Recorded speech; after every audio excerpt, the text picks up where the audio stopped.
Hello, hello.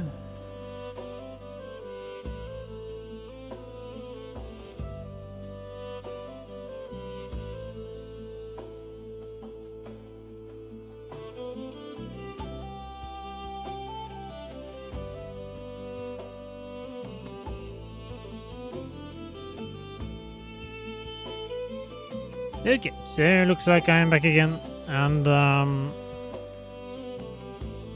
yes, so last time I had a look at the last bits of the fantasy story, isekai story that I have been working on. I read a little bit of it, and it was the so-called B project with me not looking at the A project. Haven't had time to look at that either this time, so it will be more of Project B, the isekai story. And I have had good progress with that, managed to write a couple more pages. I won't be able to get through all of them today, I think, but I'll try to keep going for a while, at least look at some of them, and we'll see what happens. So, short, long story short, or short story even shorter, you have this character that was a programmer in his previous life, being killed by a truck and then being reborn into an isekai world, and he meets this king and a wizard, and they test his magical powers, and not really being impressed, they just send him on his way. And he travels for some hour before he ends up in a village in the nearby kingdom. And at the end of the text I read last time, he had arrived at a center of a town where there was something in open space, and I did discuss some alternatives for going forward. I did want to have him introduced to the overall problem of this world, most likely the Demon King, and I wanted to introduce him to his companions, and this time we will look how that goes. Let's go into it. Okay, so here we have the text, and we can see where we ended last time. So, a little later, I could see the buildings ahead spreading out. The center of town appeared to be an open space. This was where we ended, and the text continues. An open market, the space was filled with people, all bustling around stands with vendors trying to sell their wares. Most of the stands appeared to sell different types of food, vegetables, fruits, corn, most of what looked like what you would find in a normal supermarket. Potatoes, carrots, apples, oranges, while others were things I had never seen. One that looked like an enormous avocado. One stand sold eggs the size of melons. Odd for sure, but nothing very exotic. More like visiting a supermarket in another country rather than one in another world. Before reaching the town, I had taken out the purse and counted the coins I had. I did not know what they were called, but it looked like 1 gold coin, 10 silver coins, and 51 of what looked like pieces of bronze coins.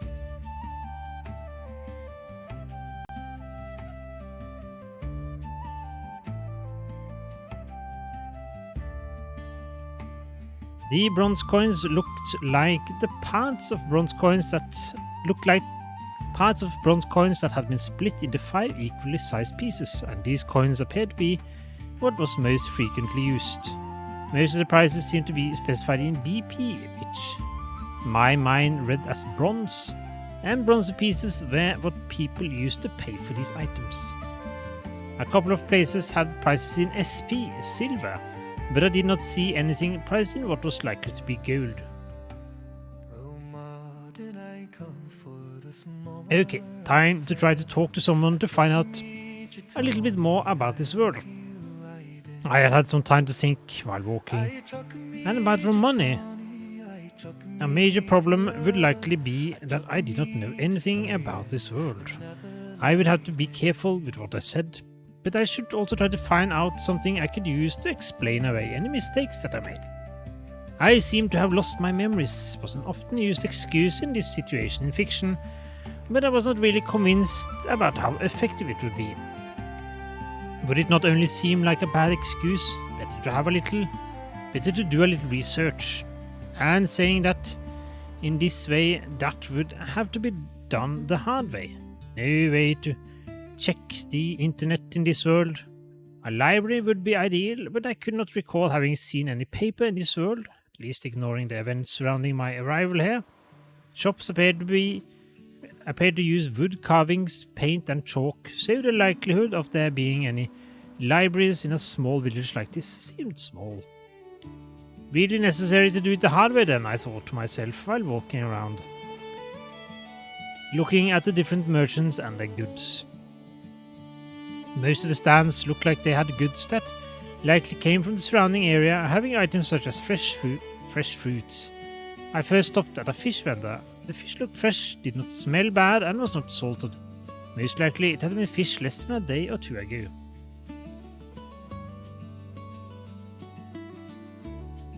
Greetings, my good man. The vendor, seeing me stop in front of his stand, greeted me in a friendly way.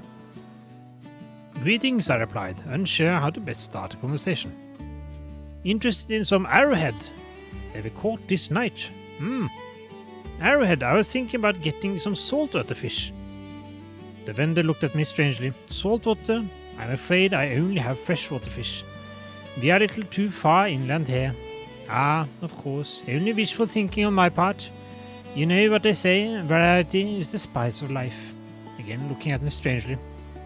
If you say so. Anyway, I only have freshwater fish, so unless you want some arrowhead, there is not much I can do. Not a big success, I thought myself, pretending to consider his words for a short while before excusing myself and leaving. I got to be a little bit more careful, I thought to myself, while continuing to look around. After some more walking, I found what I was looking for, a cloth vendor, and looking at the markings on the crates next to his table, his clothes and mannerism, it at least looked like he had come a far way. He was shorter than most of the people around him, and his clothes were colourful, appearing to be of good quality. Approaching his table, I said, "Oh, what beautiful colours!" Beaming, the man looked up at me. "Yes, these are the best Paltonian fabrics that you can find." "Oh, Paltonian, you come from Paltonia?" "These goods come from Paltonia. I am from Estland, still further beyond Paltonia." "How exciting! What adventures and wonder you must have seen." For me, I have barely been a day's march away from this village." And this was literally true.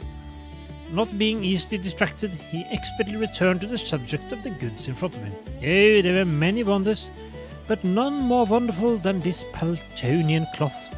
The durability of the material, the vividness of the colors, all are wonders that make others pale in comparison. Are you perhaps looking to buy some cloth for your wife? Not willing to give up, I answered. Oh, the undecisiveness.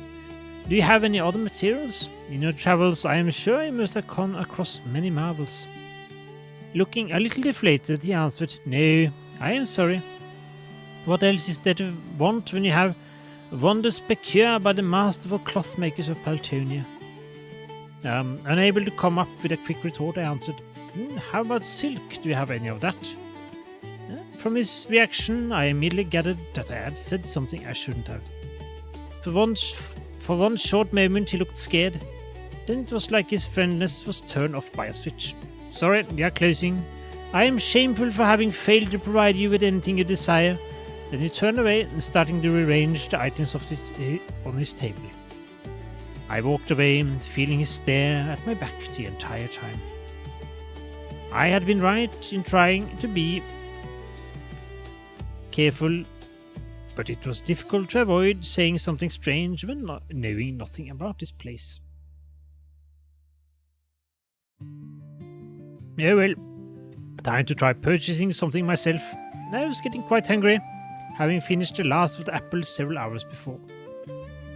One era of the market seemed to have prepared food, at least that was what the enticing smell seemed to indicate, and I let my nose lead me in that direction.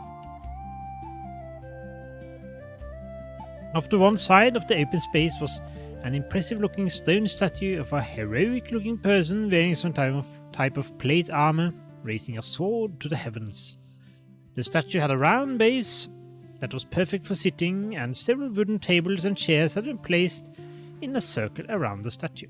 Surrounding these were a circle of food stalls offering various types of warm food, drinks, and snacks. Many children and their parents and happy-looking young people gave the place a festival-like atmosphere. Warm plates with sizzling fried meat, big cauldrons with soup, different types of bread. It all looked very tasty and smelled even better. After having completed 3 full circles of the food stalls, I decided on a place that appeared to sell fried meat on a stick. The board of prices listed cow 3 bronze, boar 4 bronze, chicken 4 bronze, horned beast 6 bronze. Not knowing what a horned beast was, and liking the look of the beef, I turned to the vendor, an old lady with a wrinkly but friendly face. I would like 3 skewers of cow and 2 with boar. Smiling, the old lady nodded and started moving, picking out some of the skewers from the warm plate they were lying on. Any sauce with these? The spiced honey sauce our farm makes goes very well with these. Yes, thank you, that sounds good. Smiling again, she started dipping the meat sticks into a jar, standing next to the warm plate. I took out my purse and looking down into it, and thinking this was a good opportunity to find out more about the exchange rates, I asked, "Can I pay in silver?" "No problem," she replied, "2 silvers then." Handing her the money, she gave me the food and 3 BP bronze in change. From another vendor, I picked up a bowl of fish soup, 2 bronze, and finally, from a third vendor, a newly baked raisin bread, at least it looked like raisins, 1 bronze. Finding a free table near the statue, I sat down and started eating. And a fine meal it was, perhaps the best I had had in a long time. The meat was delicious, glistening from the honey dipping sauce, which went very well with it. The fish soup was full of actual big pieces of fish, and after having finished both the meat and the soup, I used the remaining pieces of the bread to clean up the soup bowl of soup, finally stuffing the last part of the bread-soaked soup into my mouth. Excellent.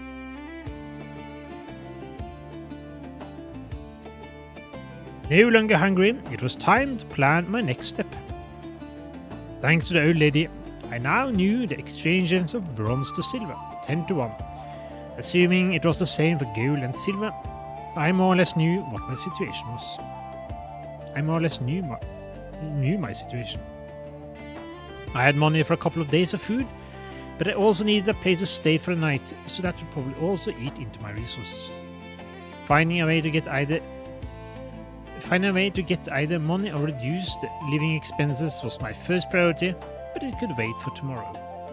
After having eaten and rested a little bit, I was starting to feel tired and sleepy. Whatever post-death adrenaline had been keeping me going was starting to fade.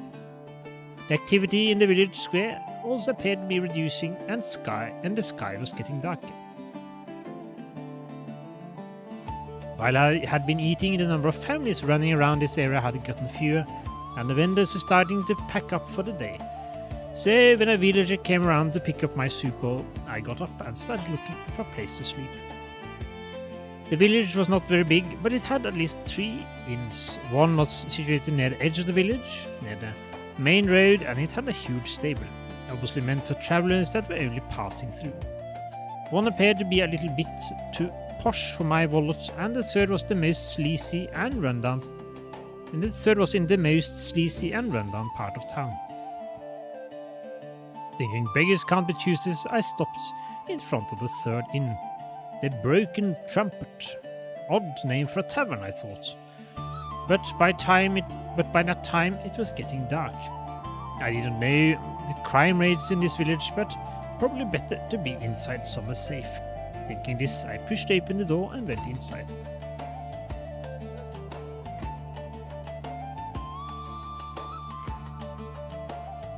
The room inside was warm, slightly smoke-filled and not very well lit. There were some torches along the walls, and the wall to my left had a big fireplace. A fireplace with a broken trumpet affixed to a wooden board above it, almost like one would hang a trophy. The opposite wall had a bar-like area with high chairs and a gruff-looking man polishing glasses standing above it. He looked in my direction when I entered, obviously assessing me for a short second before I nodded and then returned his focus to the glass in his hands. The wall right in front of me had a stairway leading upstairs, and there appeared to be a kitchen through a half-open door behind the bar. The left half of the room had widely spaced wooden tables with sturdy chairs around them, and around half of the tables had people sitting on them. As with the bartender, most of them looked my way when I entered, and after a short calculation appeared to dismiss and then ignore me, returning to their concentration, drink or meal. Ignored again, I thought. Well, that was probably for the best. At least that probably meant I looked harmless enough. Of the tables in the room, 3 were occupied. One had a group of 3 people that were talking lively, looking like they were merchants that hawked their wares earlier in the day. Another people had 2 people sitting quietly by a table near the fireplace, both having their backs to it, and allowing them to see anyone that came in the door. The third had a single person with a hood drawn over their head and a half-drunk glass of something in front of them. Body leaning towards the wall, it looked like they might be sleeping. Next to where the bartender or innkeeper was standing, attached to a wooden support beam, was a chalkboard listing prices. 1 GP night. 1 gold piece per night. Okay, so there goes most of my remaining money. Sighing inwardly, I approached the bartender and asked for a room for the night. Grunting while gesturing at chalkboard, he just said 1 gold. Pulling out my purse, I put my one and only gold coin on the counter. It was quickly snatched away and replaced with a piece of wood with a large metal key attached. Room 2 up the stairs, second on the right, dinner included. You eat? Not a man of many words, this innkeeper. Thanks, I replied. Let him put away my things and I'll be right back. Back down. Grunting, he turned towards the door behind him, banged on it a couple of times and shouted, 1 dinner! Then turned back and returned to stare out of the room with a disinterested look. Going up the wooden stairs, each one creaking noisily, I found my room, unlocked it and entered. I am not quite sure what I expected, but I guess it could be worse. A small wooden bed on one side, covered with several animal skins. At least it looked warm, if not very clean. Other than this, there was an unstable wooden table, one leg being too short, a quilt appearing to show rows of animals and human figures hung on a wall. Ironically, I had stayed in verse. Growing up, I had spent a lot of time dragging my computer and monitor to coding events, and without much in the way of money, I had sometimes stayed in seedy hotels. This room at least had a window. My backpack now contained only an empty water skin and my purse. I removed the latter and left the backpack in the room, locking the door behind me.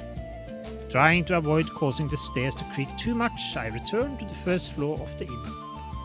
The innkeeper, still a man of few words, grunted while gesturing at one of the tables which had a steaming plate of what looked like stew on it. Nodding thankfully, I sat down and surveyed the plate. Meat, vegetables, thick sauce. It smelled marvelous, and picking up the wooden spoon, I tried 1 mouthful. The taste was also fantastic, and the portion generous. I started shoveling the food into my mouth while looking around the room. Nothing much seemed like it had changed. The noisy table was still noisy. The lone drinker looked like he or her had fallen even deeper in sleep, now laying over the table. The remaining 2 persons were still sitting still, drinks still untouched. At least there were no fights, which was a relief. Okay, time to start planning, I thought.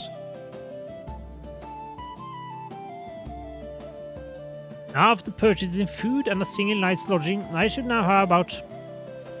My train of thought was interrupted by the door opening. While I was largely ignored when I entered, now the room felt silent. In the doorway, her face lit up by the two torches on either side of the door, stood an elf. It was undoubtedly an elf, the pointy ears, the exquisitely shaped face. I had seen a lot of beautiful people in my life, not necessarily in real life, but at least on the internet, but nothing I had seen could compare to this. It was as if the light around her just existed to accentuate her beauty, each flicker of the torches revealing the aspect of her cheekbones, her eyes.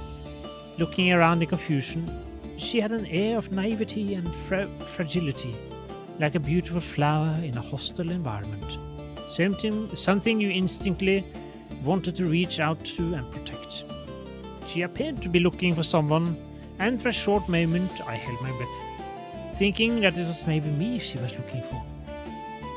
The moment passed quickly, spotting the table with the two men sitting quietly with the drinks untouched.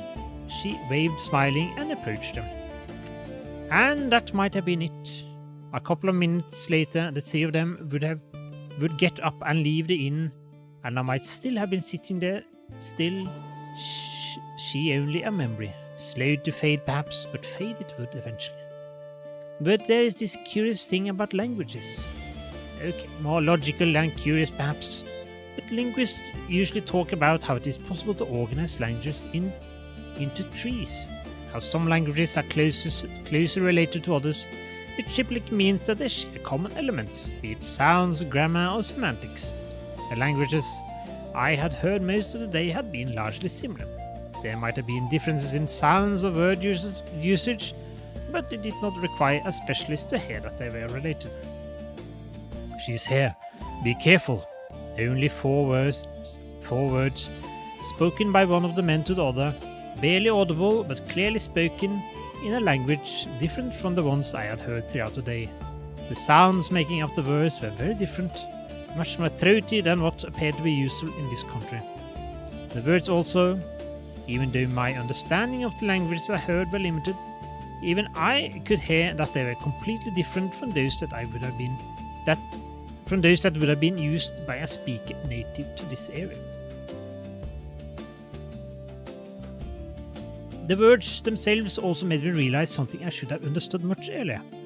The way the two were sitting by the table, they were clearly here on business and not to have a drink with friends. No, they had been alert the entire time they had been sitting here, and I had not noticed, even though I should have.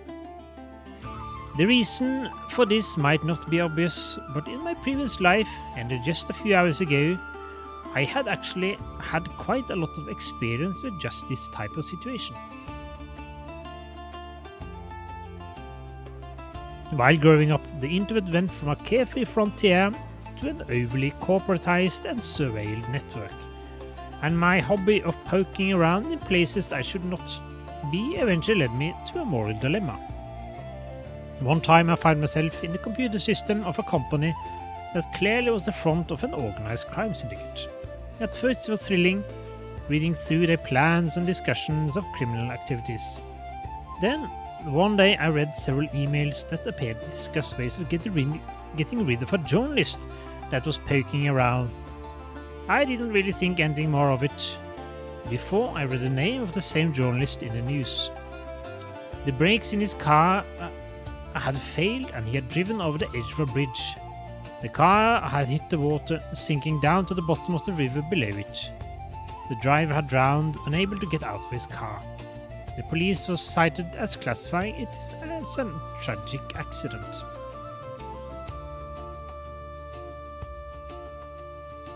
Accessing the communication system again the next evening, I read the satisfied messages congratulating each other on a job well done. And then I read the message that would change my life forever. With that pesky hacker that had been accessing our system, the pesky hacker that has been accessing our systems should have been taken care of. Had he attempted to hack the systems the same way I did? Had he noticed me and for some reason thought that I was him? Trying to find an answer, I combed through all their logs, all the information they had about systems usage, trying to find any signs of someone else having been there. Nothing. I found some minor signs of my own presence, which I deleted and made me adjust my tools to ensure something similar would not happen again. Was it a coincidence? I did not know. But the simplest explanation was that I had gotten a little too careless and a person had died as a result. Unsure what to do, I avoided the internet for several days.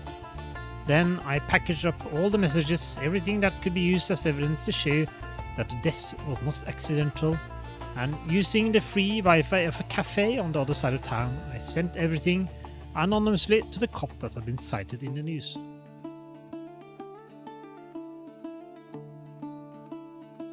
The next day, I checked the news, nothing. The next day, same. Next week, same. A month had passed, nothing in the news. I did not access the network of the organization again, but I did some subtle checks to see if it still existed. After 2 weeks, it had disappeared from the internet. A month after, the company filed for bankruptcy, and then it also was gone. Clearly, the police was not going to be any help. I also wanted to avoid contacting the media. One person had already died. In the end, I concluded there was not much I could do. One person did not have enough power to end the corruption in the world. But even though there was not much I could do, there was something I could do. Being a nuisance, sand in the machine, a little data modification here, a little data leak there, a little manipulation of communication. Together they could perhaps make the life of those that made society worse a little less pleasant. Be they mobsters, corrupt cops or politicians, or the journalists that whitewash their deeds. Motivated by a combination of frustration and guilt, I set at it with gleeful determination, and it is incredible what a little creativity can achieve. Much of modern life happens in the digital world, but there is still much that requires a physical presence, especially in the world of crime. A meeting between two parties to exchange some illicit goods. Too bad if the participants agree on meeting in a location where the entire police corps plan to have their Christmas party. Also too bad if a leak is made to the media that two famous celebrities are having an illicit affair in the same place at the same time, causing a lot of paparazzi to show up. Too bad if a shipment of illegal weapons has its address information changed and it ends up being delivered to the local police station. If the system is sufficiently corrupt, none of these things will change anything, but it will still make the life of those causing the corruption to be more stressful and less lucrative. And that was what I did, and I had fun doing it. One of my favorite things was subtly changing communication. A seller of stolen computer parts meets a buyer of human organs. A money launderer looking to offload cash meets a person wanting to buy forged passports. Many a joyful evening would be had sitting at a cafe or restaurant, innocently waiting for the two parties to arrive, and then watching the confusion and frustration unfold. Little could compete with the entertainment value and satisfaction this gave me. Eventually, I think they might have suspected that something was not as it should be. It at least seemed like some of those involved tried to start using additional channels of communication in order to ensure that there would be no miscommunication, and perhaps also to attempt to detect if there were any deliberate manipulation of the communication by a third party. But still, I did manage to observe these people at many occasions.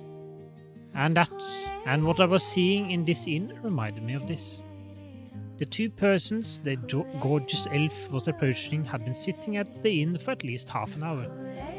I had not seen them drinking at any time. They also appeared to be concentrated, aware of their surroundings. Their behavior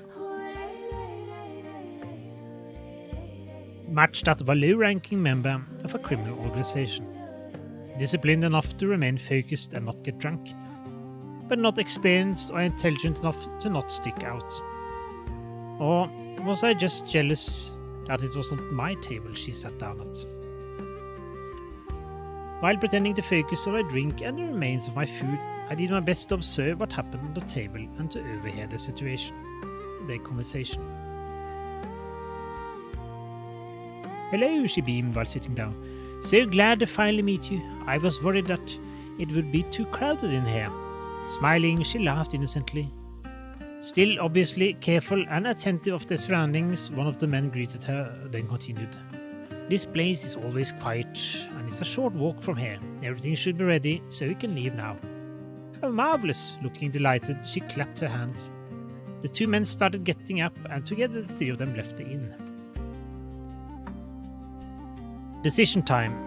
Could I really choose to do nothing? No. Even if it turned out to just be silly suspicions on my part, and it is something completely innocent, I would be unable to live with myself if she shows up dead tomorrow, perhaps drowned in a nearby river. Not really having any items to gather up, I stood up, shouting my thanks for the excellent meal to the innkeeper, who grunted in reply, and then I left the inn. What I didn't observe, since I was no longer in the inn, was that as soon as the door closed behind me, the person that had been drinking alone and seemingly sleeping, also getting up, straightening up, the hood of the cloak still pulled over their head, leaving their face in shadow. A short moment they stared at the door I had left through, then they got up, and without any sign of drunkenness or tiredness, they walked briskly to the door and left through it.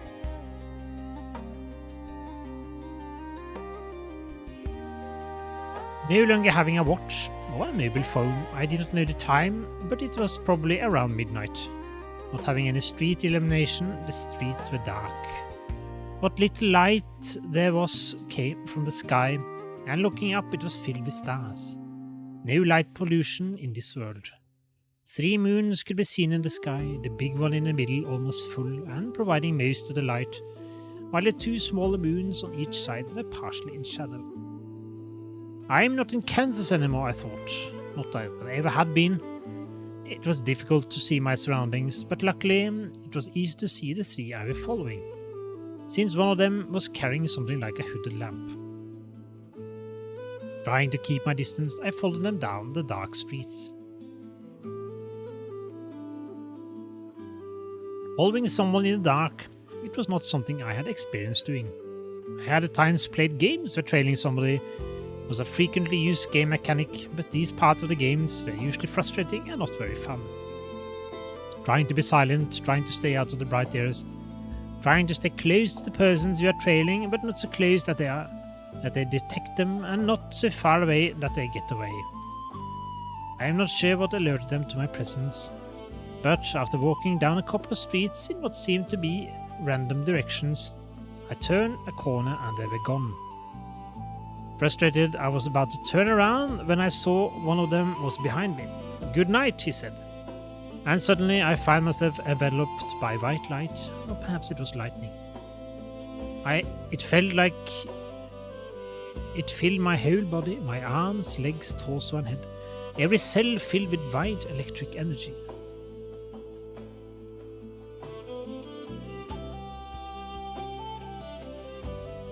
It felt like diving into a pool of water, going from the rush of air into the impact of the water surface to being immersed in a completely different element, eyes and ears feeling the rush of water in different ways.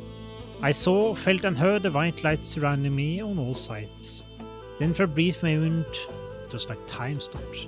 And I could see what I had first thought was solid light was in fact many small threads, hundreds, thousands, and infinity.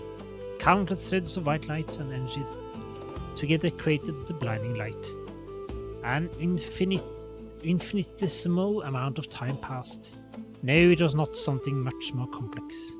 No, it was not threads of white light. The threads also consisted of something much more complex. So beautiful, I thought, wanted to reach out towards the threads.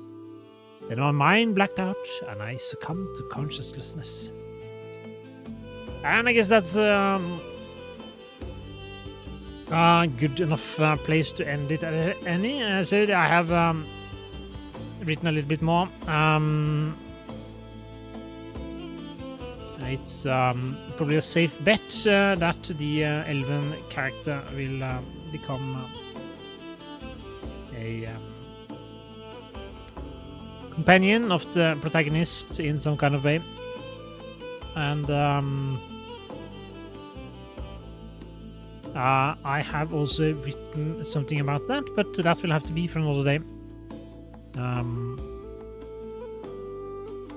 The next part of the story is about what happens when he wakes up and he finds out what the elf and the two men are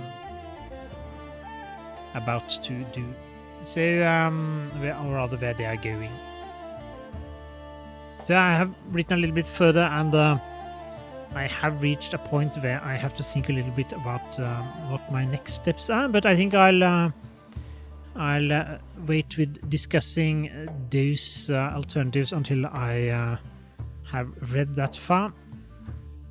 Looking at the text, I see that it's still quite messy.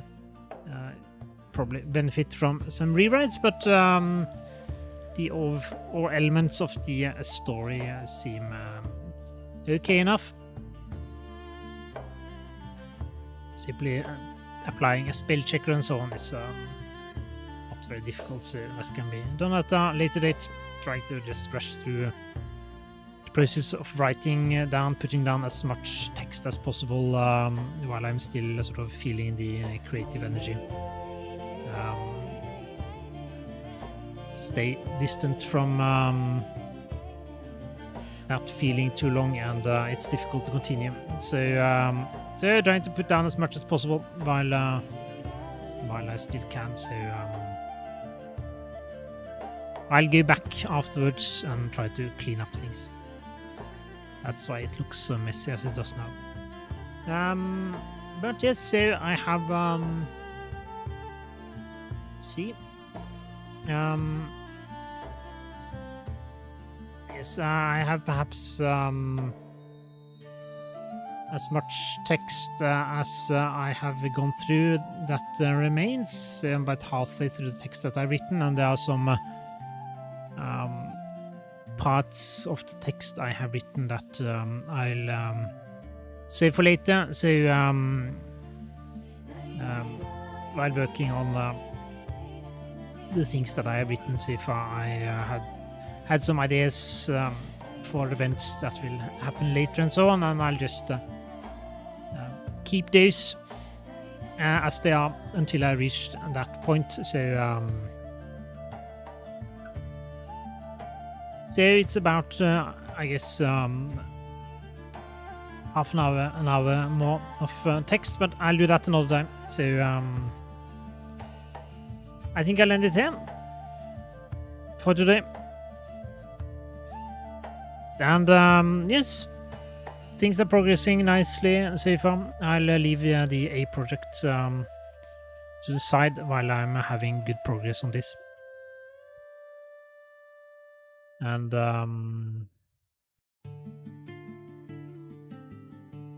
yes, okay. So thank you for listening and watching, and hopefully I'll be back again in the not too distant future. But for now, I will say goodbye. Bye bye.